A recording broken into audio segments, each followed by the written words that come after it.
No início dessa edição, nós falamos a respeito das queimadas, né, que estão acontecendo nos Estados Unidos. Tem também a questão das chuvas em excesso que estão caindo aqui no Brasil, causando também muita destruição. E já está mais do que claro, né, que o mundo está enfrentando cada vez mais os impactos severos da crise climática. Enquanto no Brasil as chuvas intensas em Minas Gerais deixam mortos, nos Estados Unidos são os incêndios florestais na Califórnia que fazem vítimas. Para entender como essas tragédias estão ligadas às mudanças climáticas e o que a gente pode fazer para minimizar os danos, eu vou conversar ao vivo agora com o Eugênio Giovenardi, que é sociólogo, especialista em ecologia. Professor, bom dia, seja muito bem-vindo. Bom dia, Wilker. Tudo bem com o E senhor? bom dia a todos os ouvintes da TV Padre Eterno. Professor, muito bom recebê-lo aqui, ainda mais para tratar de um assunto tão importante. O que essas recentes chuvas em Minas Gerais e os incêndios lá nos Estados Unidos estão nos mostrando sobre o agravamento da crise climática no planeta? Olha, não há quem não possa perceber que algumas mudanças e muito trágicas estão acontecendo no planeta. O planeta sempre, desde quando apareceu no firmamento, ele tem mudanças. Ele vai mudando, ele vai rodando pelo espaço. E essas mudanças são normais. Quando apareceu a vida no planeta, e antes da espécie humana apareceram os grandes animais, eles tiveram que suportar as mudanças climáticas. E, em algum momento, eles desapareceram. Os tiranossauros, os dinossauros, se foram. Nesse momento, nós estamos atravessando exatamente um desses períodos em que muitas vidas provavelmente vão desaparecer em razão do clima, em razão das mudanças que se operam no planeta. Quem é responsável por essas mudanças? Então, aqui começa a nossa conversa com seus telespectadores. Professor, a gente sabe, né, que se tratam de ciclos, né? Mas o que a gente tem visto nos últimos anos é que essas mudanças climáticas, essas alterações, elas têm acontecido de forma muito mais intensa e muito mais rápida também. Até que ponto a ação humana é responsável por isso? Sem dúvida nenhuma, nós temos parte nisso. Vamos fazer um pequeno exemplo. Eu entro num quarto fechado, não tem janelas, e começo a trabalhar, começo a produzir calor. Eu tenho vontade de comer alguma coisa, então eu vou ao fogão, eu acendo o forno esquenta mais o ambiente.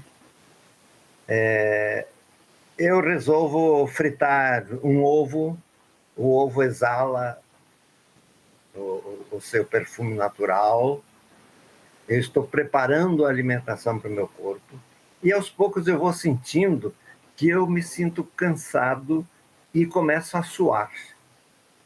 Por quê? Porque todo aquele calor não me deixa respirar, e então eu transpiro. O que está acontecendo no planeta é exatamente isso. Nós estamos esquentando o planeta.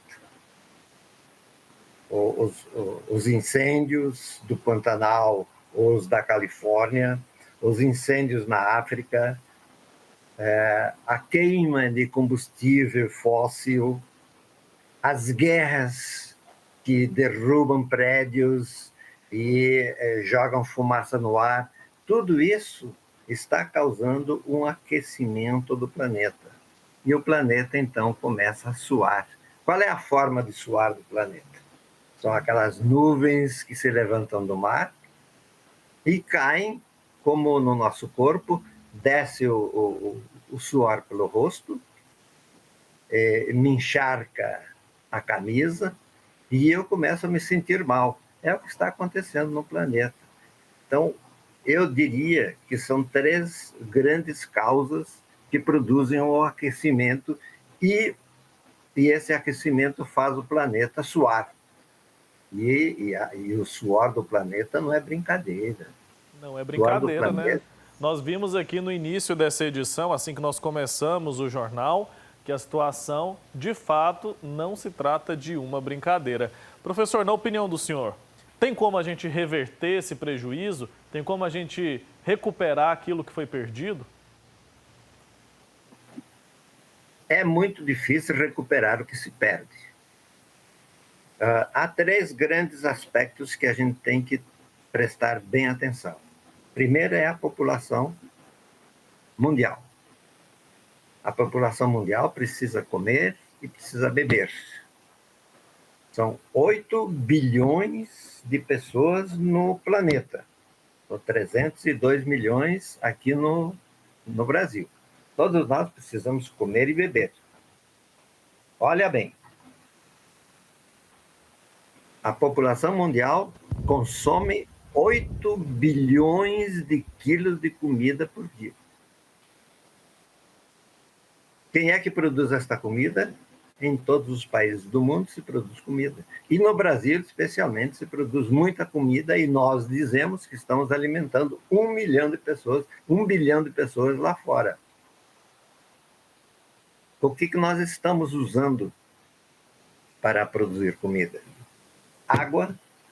Quando mexemos na água, mexemos no solo. Quando mexemos no solo, mexemos no ar. Quando mexemos no ar, mexemos no calor. Esses elementos todos juntos formam esse caldeirão em que se tornou o nosso planeta. Olha só como isso é importante. Se somos 302 milhões de habitantes no Brasil, mas se olharmos para a Confederação Nacional da Agricultura, eles nos dizem que há 316 milhões de bovinos andando por aí, sem contar as ovelhas e as cabras e as aves.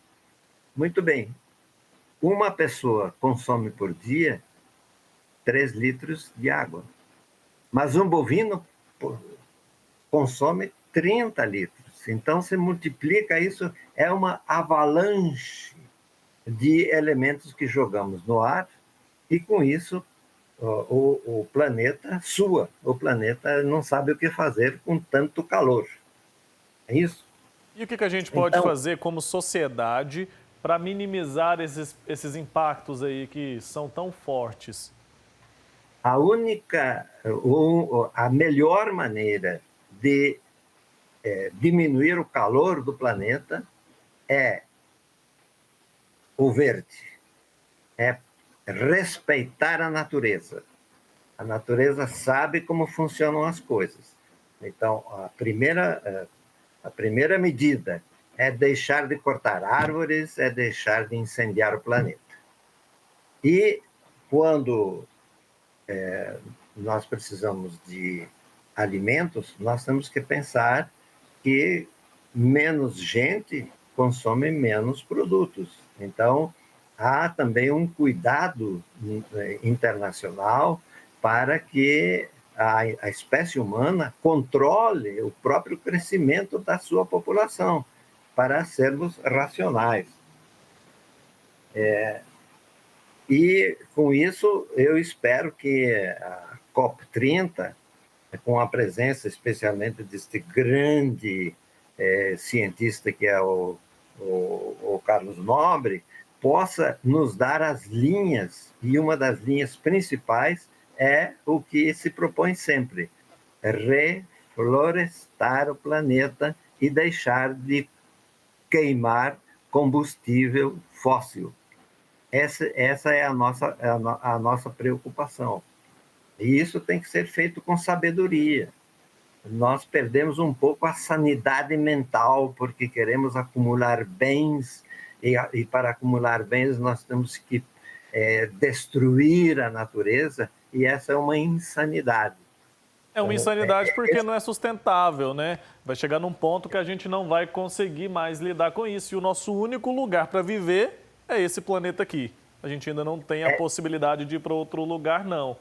Antes da gente finalizar, eu queria falar um pouco sobre as tecnologias que nós temos hoje. O senhor falou a respeito da necessidade de alimentar 8 bilhões de pessoas no mundo, né? Pessoas que consomem muitos alimentos todos os dias, e como que a gente também precisa reflorestar. As duas coisas podem acontecer, afinal a gente tem muita tecnologia hoje para produzir mais com um espaço menor, né? Mas a tecnologia, ela está sendo conduzida mais para destruir o planeta do que para reflorestar o planeta. Eu tenho essa experiência, há 50 anos eu me propus a proteger e a regenerar uma área aqui do Distrito Federal. São 50 anos e só agora esta área está me dando a satisfação de produzir oxigênio limpo. Então, não é de hoje para amanhã. Nós começamos tarde, nós chegamos tarde, nós não percebemos a tempo. Lá em 1972, a Conferência de Estocolmo já dizia: gente, cuidado porque isso aqui vai acabar mal. E está acabando mal. Então, a esperança que eu tenho é que as pessoas abram os olhos e deitem um olhar diferente sobre a natureza. Abracem as árvores, falem com elas, elas nos dão as lições para o futuro. Muito bem, professor. Obrigado, viu, pelas suas informações, por nos ajudar a pensar um pouco a respeito do cuidado com o nosso meio ambiente, o cuidado com a nossa casa comum. Inclusive, essa é uma pauta que está sempre muito presente na Igreja Católica. Papa Francisco já demonstrou preocupação com esse assunto muitas vezes, sabiamente, obviamente, né? E a gente agradece ao senhor, viu, pelo tempo. Um abraço. Muito obrigado e parabéns para a televisão Padre Eterno e aos ouvintes e aos telespectadores da sua televisão. Eu que agradeço. Tchau, tchau.